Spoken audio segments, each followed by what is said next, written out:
নমস্কার, আমার বাংলা সংবাদে আমি অর্পিতা নাথ আপনাদের স্বাগত জানাচ্ছি। প্রথমে দেখে নিচ্ছি আজকের সংবাদ শিরোনাম। স্কুল ক্যাম্পাসে সিসিটিভি বাধ্যতামূলক, সিবিএসইর নির্দেশ, নজরদারিতে জোর।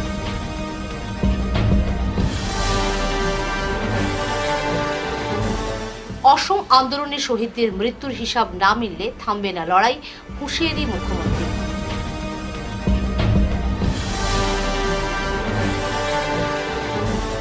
অঙ্গনবাড়ি কেন্দ্র নিয়ে দ্বন্দ্ব, স্থান নির্ধারণ ও দুর্নীতির অভিযোগ ঘিরে উত্তেজনা।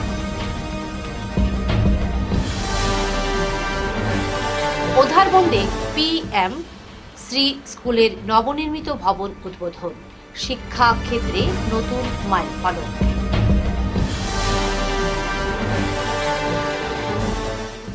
ইচাবিল চা বাগানে বিধ্বংসী আগুন, পুড়ে ছাই দুটি ঘর, পথে বসল পরিবার। এবারে বিস্তারিত আমার বাংলা সংবাদ। সিবিএসইর আওতাধীন সব স্কুলে এবার বাধ্যতামূলকভাবে বসাতে হবে হাই রেজলিউশন সিসিটিভি ক্যামেরা। শ্রেণীকক্ষ, করিডর, প্রবেশ ও প্রস্থান পথ, সিঁড়ি, ল্যাবরেটরি, ক্যান্টিন, খেলার মাঠ সহ সমস্ত গুরুত্বপূর্ণ জায়গায় অডিও ভিজুয়াল রেকর্ডিং সক্ষম ক্যামেরা বসানো নির্দেশ দিয়েছে কেন্দ্রীয় মাধ্যমিক শিক্ষা বোর্ড সিবিএসই। তবে টয়লেট ও ওয়াশরুম এই নির্দেশের বাইরে থাকবে। এই সিদ্ধান্তের মূল উদ্দেশ্য স্কুল ক্যাম্পাসের ছাত্রছাত্রীদের জন্য এক নিরাপদ ও মানসিকভাবে সুরক্ষিত পরিবেশ গড়ে তোলা। জাতীয় শিশু সুরক্ষা অধিকার কমিশন NCPCR এর সুপারিশ অনুসারে নেওয়া হয়েছে এই পদক্ষেপ। কমিশন মতে শারীরিক হুমকির পাশাপাশি মানসিক নির্যাতন ও বুলিং ও সমানভাবে গুরুতর। সিসিটিভি ফুটেজ ন্যূনতম 15 দিন সংরক্ষণ করতে হবে এবং প্রয়োজনে দায়িত্বপ্রাপ্ত কর্তৃপক্ষকে তা সরবরাহ করতে হবে। ক্যামেরা ও রেকর্ডিং সিস্টেমের নিয়মিত রক্ষণাবেক্ষণ ও ব্যাকআপ সংরক্ষণ বাধ্যতামূলক করা হয়েছে। সিবিএসই জানিয়েছে, এই নির্দেশিকা অমান্য করলে স্কুলগুলির স্বীকৃতি বাতিল হতে পারে। পাশাপাশি শিক্ষক, কর্মী, ছাত্রছাত্রী ও দর্শনার্থীদের সম্মিলিত সচেতনতা এবং অংশগ্রহণের মাধ্যমে একটি নিরাপদ ও সংবেদনশীল শিক্ষার পরিবেশ গড়ে তোলার আহ্বান জানানো হয়েছে। কেউ যদি ভাবে আমি 1-2টি উচ্ছেদে থেমে যাব, কেউ যদি ভাবে আমি কারো রক্তচক্ষুকে ভয় পাবো অথবা কারো সামনে মাথা নত করব, তাহলে তারা ভুল ভাবছে। অসম আন্দোলনে শহীদদের মৃত্যুর পূর্ণ হিসাব না মিললে আমি ক্ষান্ত হব না, সোমবার মন্তব্য করেন মুখ্যমন্ত্রী হিমন্ত বিশ্ব শর্মা। উচ্ছেদ অভিযান নিয়ে সরকারের অবস্থান স্পষ্ট করে তিনি বলেন, সরকারের কাজ থেমে থাকবে না। যারা বেআইনিভাবে জমি দখল করে আছে তাদের উচ্ছেদ অব্যাহত থাকবে। মুখ্যমন্ত্রীর এই বক্তব্যে রাজনৈতিক মহলে চাঞ্চল্য ছড়িয়েছে। এদিকে উচ্ছেদ অভিযান ঘিরে রাজ্য জুড়ে চলছে বিতর্ক ও প্রতিবাদ। মুখ্যমন্ত্রীর এহেন হুঁশিয়ারি তা আরও উত্তপ্ত করে তুলেছে বলে মত পর্যবেক্ষকদের। কোনোবাই যদি ভাবিছে যে এটা বা দুটা উচ্ছেদত আমি থমকি ৰম, কাৰোবাৰ ৰঙা চকুক আমি ভয় কৰিম আৰু কাৰোবাৰ ওচৰত আমি শিৰ নত কৰিম, তেতিয়া তেওঁলোকে আজি এই ধলপুৰ শিৱ মন্দিৰ আৰু গৰুখুটিৰ পবিত্ৰ ভূমিৰ পৰাই মই তেওঁলোকক শুনাব খুজিছো, অসম আন্দোলনৰ 900 গৰাকী শ্বহীদৰ মৃত্যুৰ হিচাপ নোলোৱালৈকে আমি ক্ষান্ত নহওঁ। আমি আমাৰ লক্ষ্য সাধনৰ বাবে আমি আগুৱাই যাম আৰু আমি আমাৰ লক্ষ্যত উপনীত হম। 80 নম্বর নিমাইপুর অঙ্গনবাড়ি কেন্দ্রে গৃহ নির্মাণ নিয়ে এলাকা জুড়ে তৈরি হয়েছে তীব্র মতবিরোধ। কেন্দ্রটি কোথায় স্থাপন হবে তা নিয়ে স্থানীয় দুটি পক্ষের মধ্যে বিরোধ চরমে। এক পক্ষ চাইছে ফরেস্ট ভিলেজে, অন্য পক্ষ চায় স্কুল সংলগ্ন এলাকায় স্থাপন। দীর্ঘদিন ধরে কেন্দ্রটি মোহনখাল এমই স্কুলে অস্থায়ীভাবে চললেও সরকার অর্থ বরাদ্দ করতে স্থায়ী কেন্দ্র নির্মাণ নিয়ে বিতর্ক মাথাচাড়া দেয়। স্থানীয় প্রাক্তন পঞ্চায়েত সভানেত্রী সহ অনেকে স্কুল সংলগ্ন এলাকাকে বেশি উপযুক্ত মনে করছেন নিরাপত্তা ও যাতায়াতের সুবিধার কারণ দেখিয়ে। এদিকে অঙ্গনবাড়ি কর্মী জমিলা বেগমের বিরুদ্ধে শিশু খাদ্য সরবরাহে অনিয়মের অভিযোগও উঠেছে, যা তিনি সম্পূর্ণ ভিত্তিহীন বলে উড়িয়ে দিয়েছেন। স্থানীয় সমাজসেবী জামাল উদ্দিন প্রশ্ন তুলেছেন নিমাইপুরে কেন্দ্র স্থাপনের যৌক্তিকতা নিয়ে, কারণ এলাকাটি রাজস্ব গ্রাম নয় এবং মাত্র 10টি পরিবার রয়েছে। বর্তমানে এই পরিস্থিতি কেন্দ্রীয় নির্মাণ কার্যক্রম থমকে দিয়েছে এবং গ্রামবাসীরা প্রশাসনের হস্তক্ষেপ কামনা করছেন। তারা যেখানে স্কুল বুয়াইতরা অঙ্গনাদি, আমরা এখানে অঙ্গনাদি স্কুল মানি না। আমরা বড় ছাত্রর লগে ছোট ছাত্ররা স্কুলও আইতো, এখানে পাহাড় জায়গা জঙ্গল জায়গা, আমরা এখানে আমরা ছাত্র দিতাম না। চাইতে দিয়া জল চাইতে দিয়া জলের মাঝে দিয়া রাস্তা, ইবাই আমরা ছাত্র দিতাম না। আমরা ছোট ছাত্র, আমরা বড় ছাত্রর লগে ছোট ছাত্র দিতাম। অতখান দূরে যাওয়া আমরা লাগে সম্ভব না। আমরা ছাত্র অঙ্গনাদি ছাত্র এটা ছোট ছোট ছাত্র, অত ভিতরে যাওয়া সম্ভব না। তারা এখানে কম মানুষ, আমরা এখানে বেশ মানুষ, তারপর তারা হবে টানিতরা, তারা রবা যাইবা। তারা যদি ইলা যাইবার ও তারা অঙ্গনাদি স্কুল লাগে, তারা এখন অনহন লইয়া যেটা লাগে আমরা সাহায্য করবো। আমরা স্কুল আমরা ইনো মানি না। আমরা এলপি স্কুল এমই স্কুলের লগে আমরা অঙ্গনাদি স্কুল হইতো, আমরা ওখানে স্কুল লাগে, তারার মাত আমরা মানি না। এই জায়গাটা আবার মন খাল ও সামনে, কিন্তু ও একটু সামনে 3-4 এটা আবার মন খাল, এটা নিমাইপুর না, এটা সারা মন খাল। এটা 33 নম্বর এটা ফাট্টা আছে, ও ফাট্টা নিয়ে বইতো স্যার। স্কুলের সঙ্গে তাইলে সঙ্গে থাকলে মানে সবার সুবিধা। আমরা এখন মাস্টার হলেও হেল্প করেন, বড় মাস্টার হলেও হেল্প করেন, মানে এমির মাস্টার এলপির মাস্টার অঙ্গনাদি ছাত্রের বেজান একটা সাহায্য করেন। এখানে তো স্কুলের ডাইরেক্ট স্কুলের জায়গা আছে, মাস্টার হেডমাস্টারে বলছে মানে পিএম শ্রী কাশীপুর বল্লভভাই প্যাটেল উচ্চতর মাধ্যমিক বিদ্যালয়ের 4 কক্ষ বিশিষ্ট নতুন ভবনের শুভ উদ্বোধন করলেন উধারবন্দের বিধায়ক মিহির কান্তি সোম। সোমবার দুপুরে আনুষ্ঠানিকভাবে ফিতা কেটে ও ভবনের উদ্বোধন করেন তিনি। অনুষ্ঠানে উপস্থিত ছিলেন কাছাড় জেলার শিক্ষা বিভাগের সরকারি কমিশনার বন্নিখা চেতিয়া, বিদ্যালয়ের অধ্যক্ষ রাজেশ কুমার রায়, প্রকল্প প্রকৌশলী সন্দীপ পাল ও অন্যান্য অতিথিবৃন্দ। বিধায়ক জানান নির্মাণ কার্যের দায়িত্বে ছিলেন ঠিকাদার প্রদীপ কুমার দাস এবং শিক্ষা দপ্তর থেকে 64,44,000 টাকা বরাদ্দ করা হয়েছিল। প্রকল্পটি নির্ধারিত সময়ের মধ্যে সুষ্ঠুভাবে সম্পন্ন হয়েছে। এই নতুন ভবন শিক্ষার্থীদের জন্য উন্নত পরিকাঠামো ও পাঠদানের পরিবেশ নিশ্চিত করবে বলে আশা প্রকাশ করেন বিদ্যালয় কর্তৃপক্ষ। চা বাগান সহ কোথায় যাতে শিক্ষার ত্রুটি না হয় সেই বিভাগ সরকার পদে পদে সেটা ব্যবস্থা নিচ্ছেন। আমাদের শিক্ষামন্ত্রী ডক্টর রমেশ বেগুজির প্রচেষ্টায় আজকে নতুন নতুন শিক্ষা এবং রাষ্ট্রীয় শিক্ষা বিভাগে যেভাবে বিভিন্ন দিক দিয়ে কাজ চলছে, ইনফ্রাস্ট্রাকচার ডেভেলপমেন্টের কাজ চলছে, মাননীয় মুখ্যমন্ত্রী যে প্রয়াস, এই প্রয়াস সফল হতে যাচ্ছে। 2250 ছাত্র, এখানে অনেক বেশি ছাত্র, ফ্যাকাল্টি আমাদের কিছু কম আছে। আগামী দিনে সেই আমাদের ন্যাশনালাইজেশন হওয়ার পর আমাদের রেশিও অনুযায়ী যে স্টুডেন্ট 1:30 সেটা কাজ শুরু হতে চলছে এবং সেটা অনলাইন কাজ চলছে। সমস্ত কিছু শিক্ষা জগতে ডিজিটালাইজ ক্লাসরুম সহ ল্যাব, বিভিন্ন ফ্যাসিলিটি এখন স্কুলে আসবে।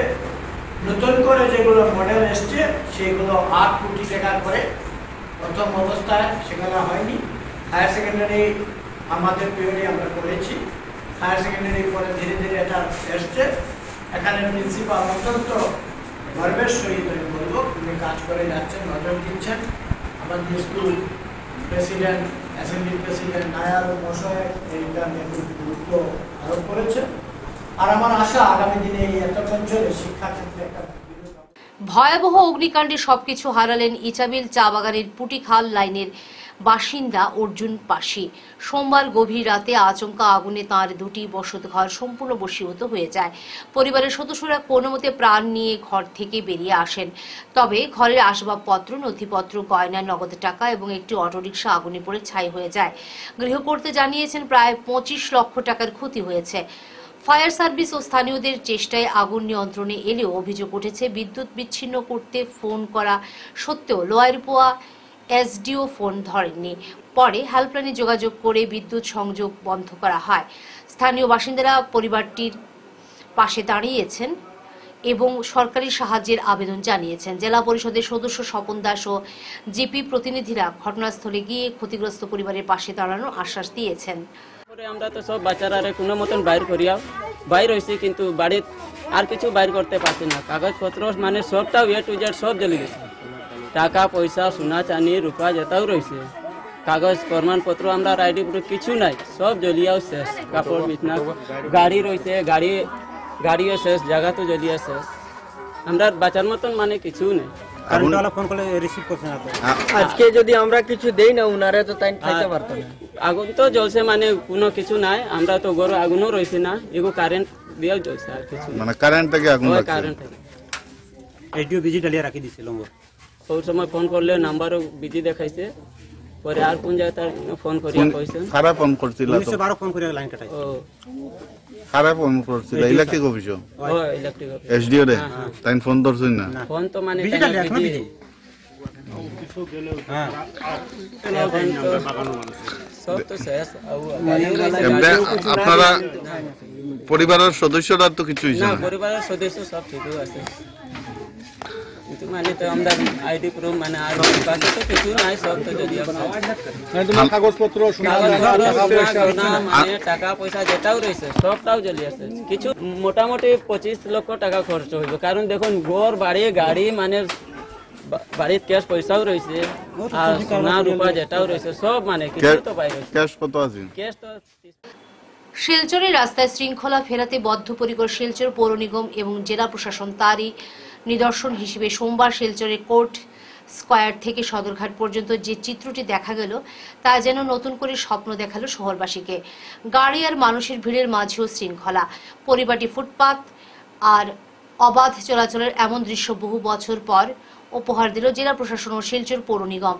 সকাল থেকেই বরাক সেতুর নিচ থেকে শুরু করে কোর্ট স্কয়ার, পৌর নিগম কার্যালয়, শনি মন্দির পর্যন্ত পথটিতে আর চোখে পড়ল না কোনো ফুটপাত দখলদারি বা অস্থায়ী দোকানের ভিড়। সরকারি হায়ার সেকেন্ডারি স্কুলের রোড এবং সংলগ্ন অলিগলিতেও ছিল পরিচ্ছন্ন ও শৃঙ্খলিত পরিবেশ। এই অভিযান ছিল পরিকল্পিত ও কঠোরভাবে বাস্তবায়িত। আগের সপ্তাহান্তে নোটিশ জারি করার পর ব্যবসায়ীরা স্বেচ্ছায় তাদের দখল সরিয়ে নেন। নবনিযুক্ত পৌর নিগমের আয়ুক্ত শ্রীমতী সৃষ্টি সিং আইএএস এর নেতৃত্বে পৌর নিগম আগেই জানিয়ে দিয়েছিল যে আইন অমান্যকারীদের বিরুদ্ধে কঠোর পদক্ষেপ নেওয়া হবে। অনিয়মে অভ্যস্ত শহরবাসীর কাছে সোমবারের এই পরিবর্তন ছিল চমকপ্রদ। চালক, ক্রেতা ও পথচারীরা সারাদিন ধরে নির্বিঘ্নে চলাফেরা করলেন, যা অনেকের মতে অন্তত 10 বছরে দেখা যায়নি।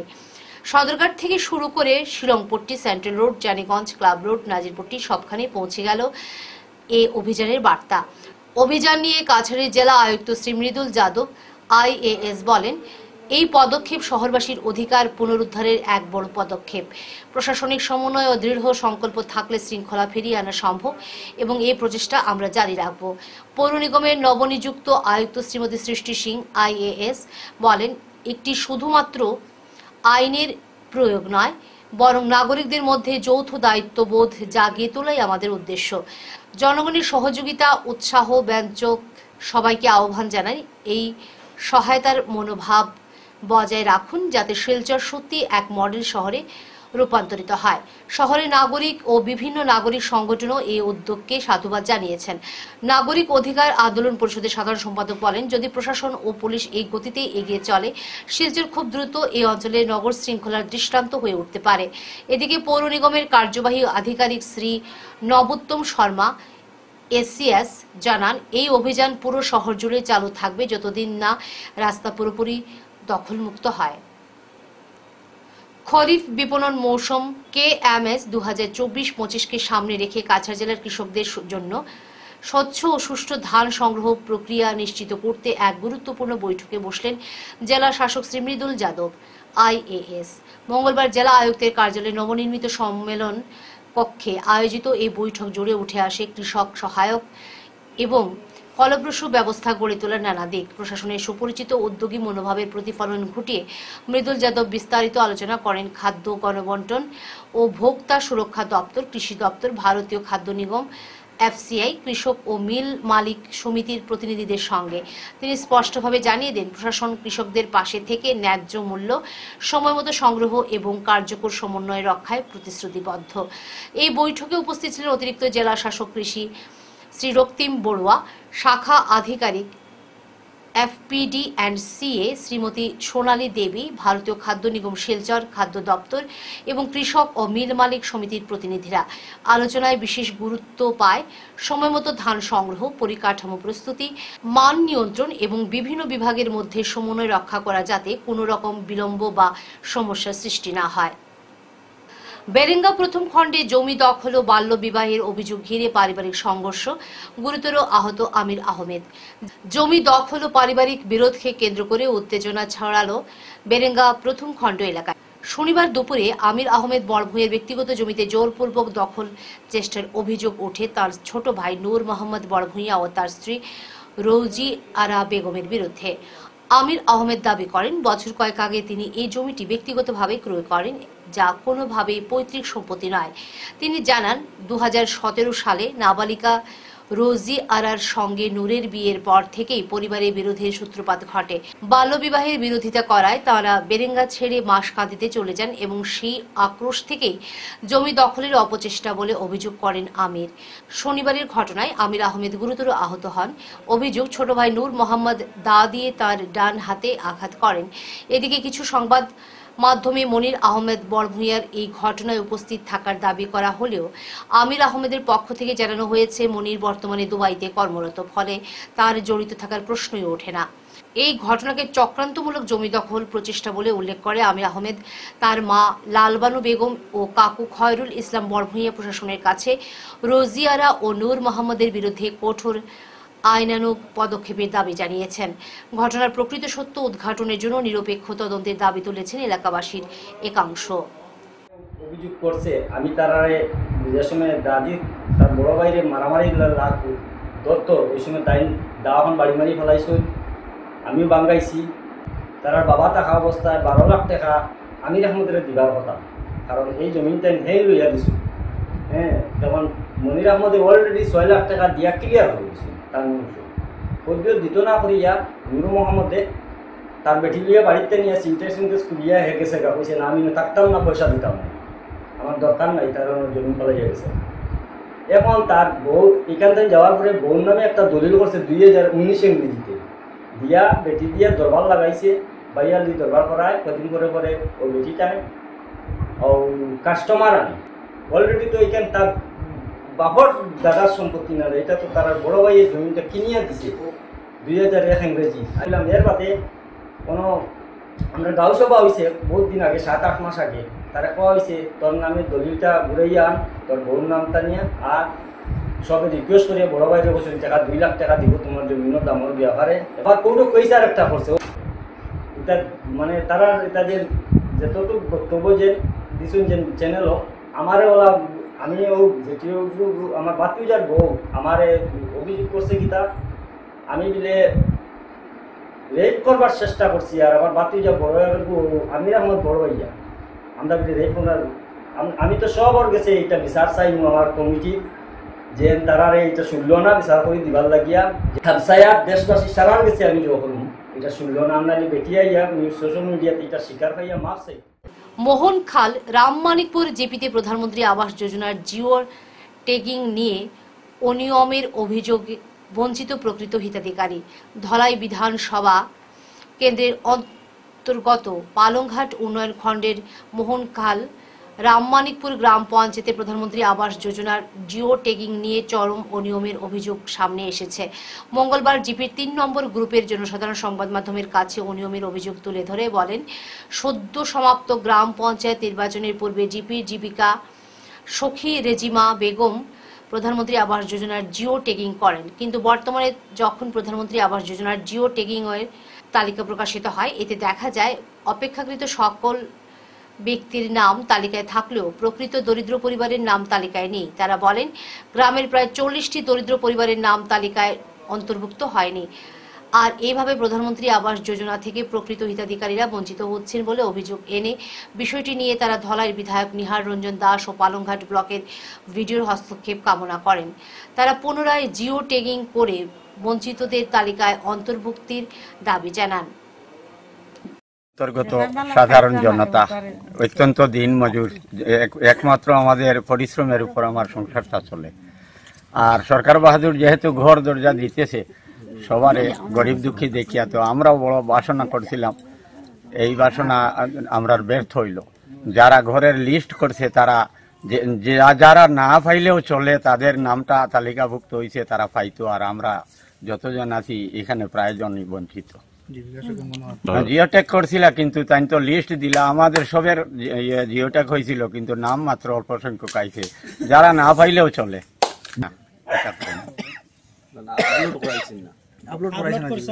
হয়তো তিনি আমাদের খেয়াল করছেন না আর কি। আমি সরকারি কোনো ঘরও পাইছি না, আমার বাঙ্গা ঘর, জলও ভরে। আর আজ যত বছর হয়েছে বিজেপি ভোট দিয়েছি, আর কিতা পাইছি আমি কিচ্ছু পাইছি না। না জিওটেক করছে, আপনার নাম লিস্ট হয়েছে না। রেজিমা বেগম এখন কিতা লাগি আইলো না, এটা তো কইতে পারতাম না। তোটা আমি গরু পাইলাম না, ওটা পাইলাম না, অরুণাদয় পাইলাম না, গড়ও পাইলাম না, কিচ্ছু পাইলাম না। কিন্তু ভাইবার যোগ্যতা আপনি দেখুন, ভাইবার যোগ্যতা না, লেট্রিনে গো পাইছি না আমি। বিজেপি তত ভোট দিয়েছি, পাইছিও না, কোনটা পাইছি না। এখন কিতা করব, দুঃখ লাগে না নেতা মানুষের পাইতে, আমি হইয়া না লাগবো না, ওটা হইয়ার আমি। আপনি কি আজকের খবর ঠিক সময়ে চাইছেন? মিস করবেন না। আমার বাংলা নিউজ নিয়ে হাজির রাত 9টা 10টা, সরাসরি আপনার কাছে, আপনার কানে। দেশের রাজনীতি, অর্থনীতি, শিক্ষা, বিনোদন, খেলাধুলা সবকিছু একসাথে এক জায়গায়। আর সময় মিস হলে কি হবে? নিশ্চিত থাকুন, পুনঃপ্রচার পেতে পারেন পরের দিন সকাল 9টা 10টা 11টা, দুপুর 12টা 30 ও বিকেল 3টে। বিজ্ঞাপন বা আপনাদের সংবাদ প্রকাশের সুযোগ নিতে যোগাযোগ করুন 9435070039 অথবা 7002745927 এই নম্বরে। শেষ করার আগে বিশেষ বিশেষ খবর আরও একবার। স্কুল ক্যাম্পাসে সিসিটিভি বাধ্যতামূলক, সিবিএসইর নির্দেশ, নজরদারিতে জোর।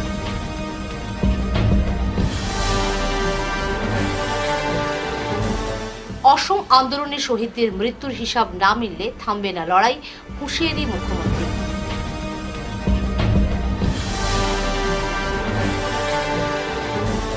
অঙ্গনবাড়ি কেন্দ্র নিয়ে দ্বন্দ্ব, স্থান নির্ধারণ ও দুর্নীতির অভিযোগ ঘিরে উত্তেজনা।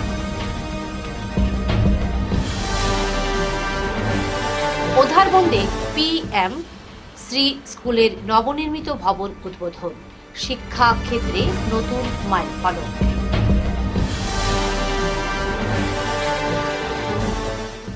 ইচাবিল চা বাগানে বিধ্বংসী আগুন, পুড়ে ছাই 2টি ঘর, পথে বসল পরিবার।